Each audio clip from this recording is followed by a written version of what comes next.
सन् 1983 त्यस्ताका म आफै बौद्ध भिक्षुको रूपमा महाराष्ट्र बम्बईको सेरोफेरोमा घुमिरहेको थिएँ र त्यही बेला एउटा न्युज पेपरमा अनौठो समाचार पढेँ मैले। त्यो समाचार के थियो भने बम्बे हस्पिटलका डाक्टर रमाकान्त केनी उनी यस्तो चमत्कारिक उपचार गर्छन्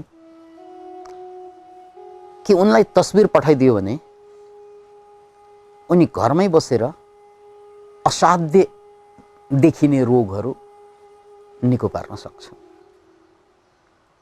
फेरि पनि उनी हुन् doctor, medical doctor, genuine doctor, bona fide doctor. त्यही भएको कारण उनी बम्बे हस्पिटलमा कार्यरत डाक्टर।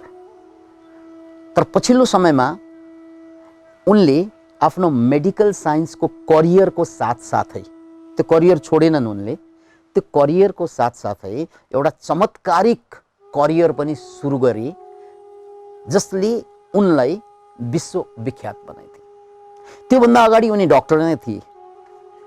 अब डाक्टर बन्नको लागि पनि 10औं वर्ष पढ्नुपर्छ मेडिकल साइन्सकै कुरा। त्यो 10औं वर्ष पढेर डाक्टर हुँदा उनलाई थोरै मान्छेले, नाम मात्रका मान्छेले चिने। उनका पेसेन्टले चिने, उनका कलिग्सले चिने, उनका टिचर्सले चिने बस। तर जब उनले घरमा बसेर तस्बिरको आधारमा उपचार गर्न थाले त्यसपछि उनी विश्वविख्यात भए। त्यो मिडियाको लागि त्यो हट न्युज बन्यो। त्यो बेला हट केक जस्तै बिक्न थाले त्यो न्युज। अनि यति सुन्दा हाम्रो मनमा पनि उठ्दो हो कि डाक्टर रमाकान्त केनी कसरी यस्तो चमत्कारिक डाक्टर बने, कसरी स्पिरिचुअल हिलर बने होलान्। त्योभन्दा अगाडि उनी मेडिकल डाक्टर रहे अनि त्यसपछि स्पिरिचुअल हिलर रहे, कसरी बन्ने होला? यो जिज्ञासा उठ्नु स्वाभाविक हो। मेरो पनि त्यही जिज्ञासा थियो। अनि कहानी कस्तो हुन्छ भने उनी बोनाफाइड डाक्टर, तर उनलाई स्पोन्डिलाइटिस, सर्भिकल स्पोन्डिलाइटिस रोगले च्यापेपछि उनीले हिँडडुल गर्नु पनि सकेन। याद राख्नुहोस् यो कुरा। मेडिकल डाक्टर आफै, तर सर्भिकल स्पोन्डिलाइटिसले उनलाई थला पार्दै। अब डाक्टरले पहिलो काम के गर्छन्? आफैले ट्रिट गर्न खोज्छन्। दोस्रो काम के गर्छन्? अरू डाक्टरहरूको सहयोग लिन्छन्। तेस्रो काम के गर्छन्? यदि देशमा भएन भने विदेश जान्छन्। राइट? उनले सबै अपनाए, सबै उपाय अपनाए, किनकि उनी डाक्टर, उमेर बाँकी नै छ, थला परिसक्यो। कसैले पनि कुनै औषधिले, कुनै डाक्टरले देशको होस् विदेशको होस् र आफूले पढेको आइडियाले काम गर्न सकेन। उनी फेल भए। यानी उनी आफूलाई स्वस्थ बनाउनुमा फेल भए। एकजना स्वयं डाक्टर अहिले बिमार परेर खाटमा पल्टिएर बस्नुपर्ने बाध्यता भोगेको अवस्था। र यही बेला उनी एक किसिमबाट आशा मारिसकेको अवस्था। अब यस्तै हो जिन्दगी, अब यस्तै हो जिन्दगी, अब मैले केही पनि गर्न सक्दैन, मेरो करियर पनि गयो, अब जिन्दगी पनि जाने भयो। यसरी निराश भइरहेको बेला प्रसङ्गवश उनका साथी थुप्रै थिए, मेडिकल प्रोफेसनल बाहेक पनि अन्य, किनकि उनी त्यही बेला पनि नामी डाक्टर थिए। अनि मेडिकल पेसासँग सम्बन्धित मान्छेले के पनि थाहा पाउँछ भन्नाले आफूले गरेको काम जस्तै अरूले के काम गरिरहेका छन् त्यो पनि थाहा पाउँछन्। किनकि आफ्नो क्षेत्रको सेरोफेरोमा घट्ने घटनाहरू सबैलाई थाहा हुन्छ। उनका साथीहरूलाई पनि थाहा थिए। त्यसमध्ये एउटा साथीले के सुझाव दिए भने, डाक्टर साहब, लन्डनमा एकजना डाक्टर हुनुहुन्छ, त्यो डाक्टरको नाम हो हेरी। त्यो डाक्टर अचम्मको डाक्टर हुनुहुन्छ। उनले के काम गर्छन् भने हिलिङ स्याङ्क्चुरी भनेर खोलेर बसेका छन्। उनले औषधिबाट उपचार गर्दैनन्, उनले फोटोको आधारमै उपचार गर्छन्। Can you imagine? त्यसैले अब हजुरले सबै डाक्टर, सबै औषधि आजमाइसक्नुभयो, परीक्षण गरिसक्नुभयो, लाभ भएन। अब यो पनि ट्राई गर्ने कि डाक्टर हेरी एडवर्ड्सलाई तपाईले फोटो पठाउनुहोस्, चिठी लेख्नुहोस् र उनले त्यहाँबाट त्यो लन्डनैबाट तपाईलाई वेभ पठाउनुहुन्छ, हिलिङ वेभ, हिलिङ तरङ्ग ऊर्जा पठाउनुहुन्छ। के थाहा सन्चो हुन्छ कि के थाहा भन्नु त पर्यो, राइट? अहिलेसम्म थाहा छैन। यो ऊर्जाबाट, यो हिलिङबाट सायद तपाईको निको पनि हुन सक्छ, किनकि उनले यस्ता थुप्रै रोगलाई निको पारेका रेकर्ड छन्। त्यसकारण डाक्टर साहब ट्राई गर्ने कि? डाक्टर सोचमा परे। उनले पढेको विद्याको आधारमा यो जति वायात कुरा केही पनि छैन। यो जति ढ्वास धमास अरु के होला, राइट?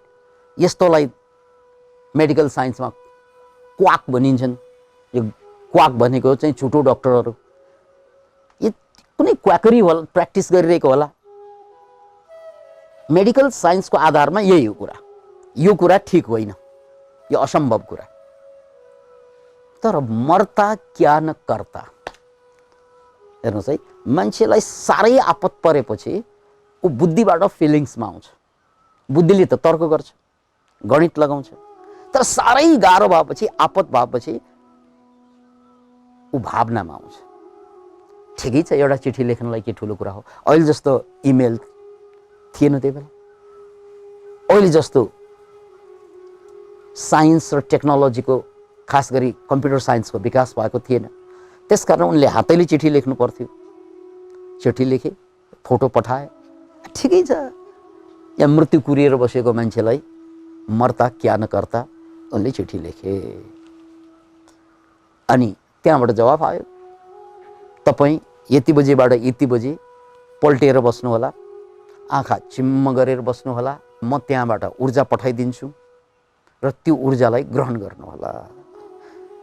अनि रोग नभएको भए यसलाई उडाइदिन्थे उनले, त्यहाँबाट ऊर्जा आउने। तर रोग भएको कारणले हेरौँ न भन्न सम्ममा पुगे र त्यसपछि आँखा बन्द गरेर निर्धारित समयमा बस्ने, निर्धारित समयसम्म बस्ने। 1 हप्तासम्म उनले खासै केही फिलिङ गरेन। तैपनि उनको काम केही थिएन, पल्टेरै बस्नु थियो, ट्राई गर्दै रहे। 1 हप्ता पछिबाट उनलाई सन्चो भएको अनुभव भयो। चमत्कार। अझै उनमा प्रश्न के थियो त भन्नाले, यो साँच्चै सन्चो भएको हो कि अब कहिलेकाहीँ समय परिवर्तन भएर, खानपान परिवर्तन भएर, अथवा मनमा चाहिँ खुसीका तरङ्ग उठेर विभिन्न कारणले सन्चो भए जस्तो भएको पनि त हुनसक्छ। तर जे होस्, 1 हप्ता पछि 20 को 19 त भएको हो कि क्या हो? हामी भन्छौँ नि 20 को 19 पनि भएन भन्छौँ, अथवा 19 को 20 पनि भएन भन्छौँ। अब 19 को 20, 20 को 19 चाहिँ भएको हो है, या बढ्यो या घट्यो, जे भने पनि भएको हो। त्यो भएपछि केही होला कि कसो? अब उनमा उत्सुकता जाग्यो, ए होला कि कसो? अहिले त अलिअलि सन्चो भए जस्तो छ। किनकि यति पनि गर्न नसक्ने मान्छे नि अब गर्न सक्। त्यसपछि बडो उत्सुक भएर उनी हिलिङलाई कुर्न थाले। हरेक दिन नभन्दै एउटा कालखण्डमा, एउटा निश्चित अवधिमा, निश्चित समयमा उनको त्यो सर्वाइकल स्पन्डिलाइटिस निको हुन्छ। चमत्कार। त्यसपछि अब उनी टङ्ग्रिसकेपछि अब उनको पहिलो प्रश्न के रह्यो त भन्नाले, मैले जिन्दगीभर मेडिकल साइन्सको लागि काम गरेँ र त्यसैमा मेरो जिन्दगी समर्पित पनि छ, तर मैले आफ्नो रोग लाग्दा यो मेडिकल साइन्सले केही गर्न सकेन। त्यसकारण योभन्दा ठुलो विद्या त्यो मान्छेको, जसले मलाई देखेको पनि छैन तर मलाई ठिक पारिसके, चमत्कार भएन? यो पो सिक्नुपर्ने कुरा हो। कहाँ म मेडिकल साइन्समा त जिन्दगी बिताइसकेँ मैले, सिक्नुपर्ने त यहाँ कुरा यहाँ बाँकी रहेछ। त्यसपछि उनी आफै सम्पन्न मान्छे पनि हो, नामी मान्छे पनि हो, पैसा पनि भएको, नाम पनि भएको, काम पनि भएको। त्यसकारण उनी सिधा लन्डन पुगे र डाक्टर ह्यारी एडवर्ड्ससँग बसेर यो स्पिरिचुअल हिलिङलाई सिके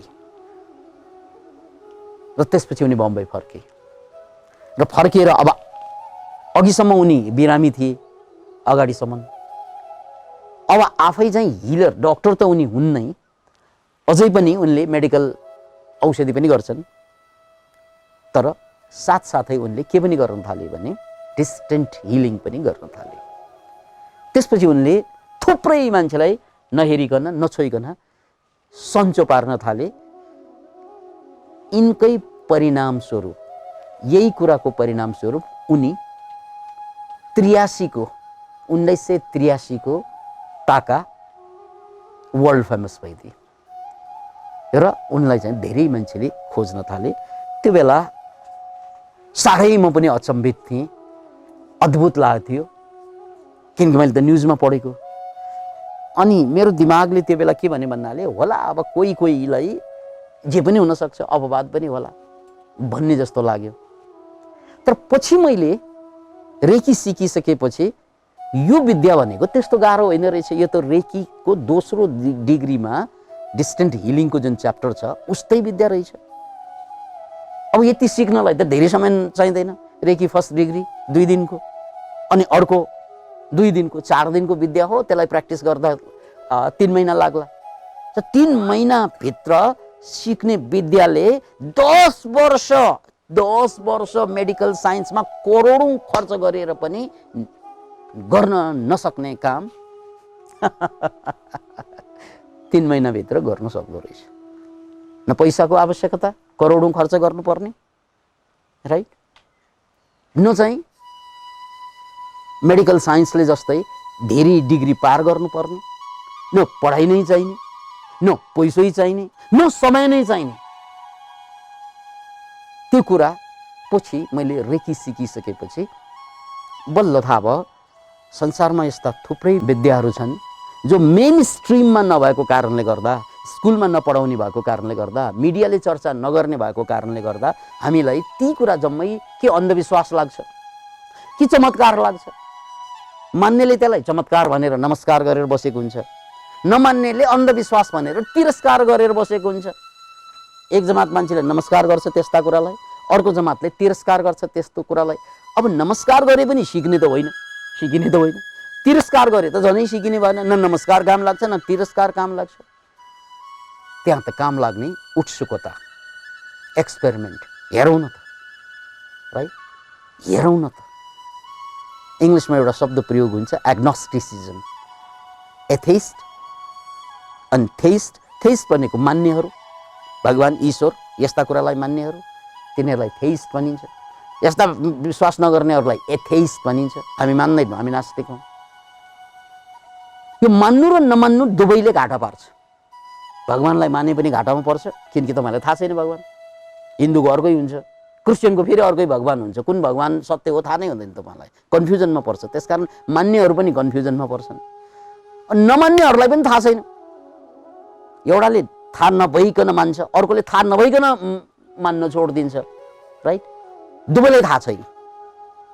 मूल कुरा त थाहा पाउनु पर्ने हो। त्यसको लागि शब्द प्रयोग हुन्छ एग्नोस्टिसिजम। एग्नोस्टिसिजम भनेको यो कुरा मलाई अहिले थाहा छैन, त्यसकारण नो कमेन्ट, यसमा म कमेन्ट दिन्न, तर म यसलाई प्रयोग गरेर हेर्छु। यसमा म कमेन्ट दिन्न, तर म यसलाई प्रयोग गरेर हेर्छु। हो, यो प्रयोग गर्ने जुन आँट हो, प्रयोग गर्ने जुन उत्सुकता हो, प्रयोग गर्ने चाहना जुन हो त्यसलाई एग्नोस्टिसिजम भनिन्छ। त्यसैले कोही पनि मान्छेको जीवनमा फड्को तब मात्रै मार्छ जब ऊ एग्नोस्टिक हुन्छ।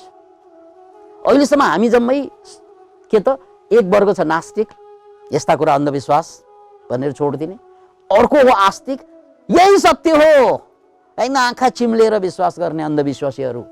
कि यस्ता मान्छेको लर्को कि चाहिँ यस्ता कुरा चाहिँ जम्मै चाहिँ उहिलेको कुरा खुइल्यो भनेर छोड्नेको लर्को कुरा त चर्को। अब जिन्दगी त्यहाँ पनि समाप्त हुन्छ, अवरुद्ध हुन्छ, विकास हुँदैन जिन्दगी। मान्दा पनि विकास हुँदैन, नमान्दा पनि विकास हुँदैन।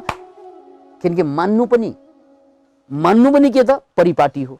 आफूले सोच्नु परेन मान्नलाई पनि, छैन अथवा छ भगवान छ मान्नु, यसलाई दिमागको किन प्रयोग हुनु पर्यो? दिमागै चाहिँदैन भगवान छ भन्नलाई। छ, मलाई विश्वास छ। हो, यसमा दिमाग चाहिन्छ? चाहिँदैन। होइन भगवान छैन, यसमा पनि त दिमाग चाहिँदैन नि। छैन भन्ने किन दिमाग चाहियो र? खोज्नुको लागि दिमाग चाहिन्छ। छ कि छैन म एक्सपेरिमेन्ट गरेर हेर्छु, राइट? यस्ता चमत्कारका कुराहरू पनि यस्तो हुँदैन भन्नलाई पनि दिमागको आवश्यकता पर्दैन, यस्तै हुन्छ भन्नलाई पनि दिमागको आवश्यकता पर्दैन। त्यसकारण मूल कुरो के हो त भन्नाले त्यसलाई खोज्नु, रिसर्च। अब डाक्टर रमाकान्त केनीले रिसर्च गरे। त्यो रिसर्चको परिणामस्वरूप एउटा त उनलाई बाध्य पारे यस्तो ऊर्जा ग्रहण गर्नको लागि, र अर्को कुरा उनी आफै साइन्टिस्ट भएको कारणले गर्दा, डक्टर्सहरूलाई साइन्टिस्ट नै मानिन्छ भएको कारणले गर्दा उनले म एक्सपेरिमेन्ट गरेर हेर्छु, रोग पनि निको पारे, र अर्को कुरा आफै पनि स्पिरिचुअल हिलरको रूपमा वर्ल्ड फेमस भए। अब भने पालो तपाईको। जय होस्।